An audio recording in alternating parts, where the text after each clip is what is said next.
नमस्कार शेतकरी बांधवांनो पुण्यश्लोक अहिल्यादेवी होळकर शेतकरी कर्जमुक्ती योजना 2026 अंतर्गत आपल्या शेतकरी बांधवांसाठी अत्यंत दिलासादायक बातमी समोर आली आहे। येत्या 2 दिवसात तब्बल 10 लाखांपेक्षा जास्त शेतकरी बांधवांची कर्ज खाती पूर्णपणे कर्जमुक्त म्हणजेच नील होणार आहेत।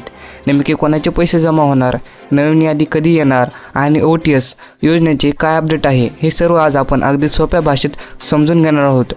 बांधवांनो, शासनाने या योजनेसाठी एकूण 7,000 कोटी रुपयांचा निधी मंजूर केला होता। त्यापैकी 5,028 कोटी रुपयांचा वाटप आधीच सुरू झाले असून 6,22,000 शेतकरी बांधवांच्या खात्यावर पैसे वर्ग झाले आहेत। आता सर्वात महत्त्वाची बातमी म्हणजे ज्या शेतकरी बांधवांची eKYC पूर्ण झालेली आहे अशा आणखी 6,50,000 शेतकरी बांधवांच्या खात्यात सोमवार आणि मंगळवार या 2 दिवसात उर्वरित 2,000 कोटी रुपये जमा केले जाणार आहेत। पैसे जमा झाल्यानंतर संबंधित बँका तुम्हाला कर्जमुक्तीचे नील प्रमाणपत्र देईल। बांधवांनो, अनेक शेतकरी बांधव विचारत आहेत की नवीन यादी कधी लागणार, तर शेतकरी बांधवांनो, जवळपास 12 लाख शेतकऱ्यांच्या बँक खात्यांच्या माहितीत काही त्रुटी किंवा चुका होत्या, त्या दुरुस्त करण्यासाठी याद्या बँकांकडे पाठवण्यात आल्या आहेत। बँकाकडून ही माहिती तपासून पोर्टल अपलोड करण्याचे काम वेगाने सुरू आहे। त्यामुळे ही नावे दुरुस्त होताच नवीन याद्या प्रसिद्ध केल्या जातील।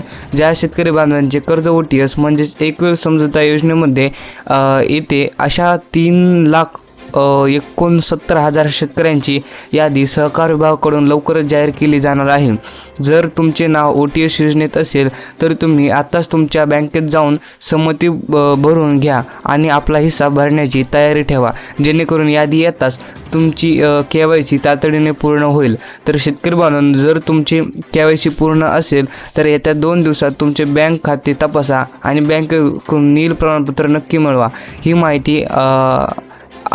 माहिती महत्त्वाची आहे, तरी आपल्या इतर सर्व शेतकरी बांधवांपर्यंत नक्की शेअर करा आणि अशाच ताज्या शेतीविषयक अपडेटसाठी आपल्या कृषी वार्ता मराठवाडा चॅनलला सबस्क्राईब करायला विसरू नका। धन्यवाद। जय जवान जय किसान।